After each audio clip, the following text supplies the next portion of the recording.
America के नवनिर्वाचित राष्ट्रपति डोनाल्ड ट्रंप ने सत्ता में रहते हुए पिछला काम जहां छोड़ा था उसे वहीं से शुरू करने का अपने जाने पहचाने अंदाज में ऐलान कर दिया है।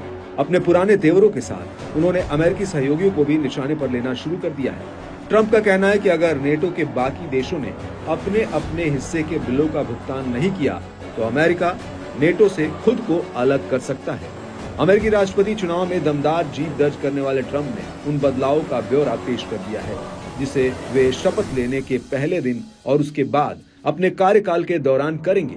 अमेरिका के नवनिर्वाचित राष्ट्रपति ने ट्रेड टैरिफ लगाने और बड़े पैमाने पर अवैध प्रवासियों को देश से निकालने के अपने वादे को दोहराया है। उन्होंने अमेरिका की अगुवाई वाले नेटो से हटने का भी इशारा किया है। पद ग्रहण करने से 6 सप्ताह पहले अपने पहले टीवी इंटरव्यू में ट्रंप ने कहा था कि कार्यकाल संभालने के पहले दिन ही वो साल 2021 में यूएस कैपिटल हिल दंगों में शामिल लोगों को माफी दे देंगे। ट्रंप ने कहा कि ये लोग नरक में जी रहे हैं। इसके अलावा ट्रंप ने अमेरिका में पैदा होने वाले उन लोगों को स्वतः नागरिकता दिए जाने की नीति को खत्म करने की बात कही है जिनके पास जरूरी दस्तावेज नहीं है। ट्रंप ने कहा कि कार्यकाल संभालने के बाद वो कई मामलों पर आदेश जारी करेंगे। इनमें आप्रवासन, ऊर्जा और अर्थव्यवस्था जैसे मुद्दे शामिल हैं। हालांकि उन्होंने उन अवैध अप्रवासियों की मदद की बात कही है जो बच्चों के रूप में अमेरिका आए हैं। इसके लिए वे डेमोक्रेट्स के साथ मिलकर काम करेंगे। पूरे इंटरव्यू में ट्रंप नेटो में शामिल बाकी देशों को लेकर काफी कठोर दिखे। ट्रंप ने कहा कि उन देशों को अपने बिलों का भुगतान करना होगा। अगर ऐसा नहीं होता है तो बेशक अमेरिका इस सैन्य गठबंधन से बाहर निकल जाएगा। आपको बता दें कि अमेरिका की लीडरशिप में साल 1949 में बने नॉर्थ अटलांटिक ट्रीटी ऑर्गेनाइजेशन यानी नेटो 12 देशों का एक समझौता था। इसे यूरोप में सोवियत संघ के विस्तार के खिलाफ डिजाइन किया गया था। नेटो में इस वक्त 32 देश मेंबर्स हैं। इसके संस्थापक सदस्यों में Belgium, Canada, Denmark, France, Iceland, Italy, Luxembourg, Netherlands, Norway, पुर्तगाल, ब्रिटेन और अमेरिका है। रूस यूक्रेन युद्ध की कई प्रमुख वजहों में से एक यूक्रेन द्वारा नेटो का मेंबर बनने की कोशिशों को भी माना जाता है। इस दौरान ट्रंप ने रूस और यूक्रेन युद्ध पर भी अपनी राय रखी।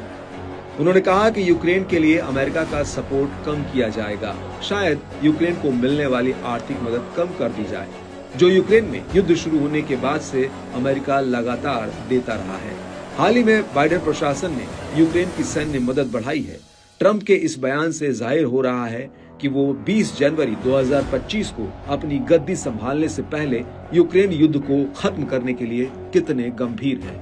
अमेरिका का राष्ट्रपति चुनाव जीतने के बाद डोनाल्ड ट्रंप फ्रांस पहुंचे हैं, जहां रविवार को उन्होंने फ्रांस के राष्ट्रपति इमैनुअल मैक्रों और यूक्रेन के राष्ट्रपति जेलेंस्की से मुलाकात की। माना जा रहा है कि तीनों नेताओं के बीच युद्ध को लेकर चर्चा हुई है।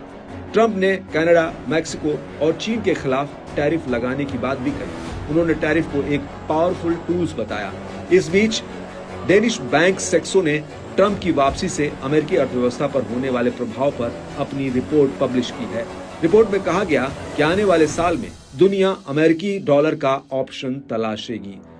ऐसा ट्रंप प्रशासन द्वारा आयात पर भारी शुल्क लगाने, एलन मस्क की अगुवाई वाले विभाग की मदद से सरकारी खर्च में कटौती के कारण होगा। सेक्सो के स्ट्रेटेजिस्ट जॉन हार्डी ने कहा कि इससे क्रिप्टो करेंसी बाजार में उछाल आने की उम्मीद है जो $10 ट्रिलियन से ज्यादा तक पहुंच सकता है।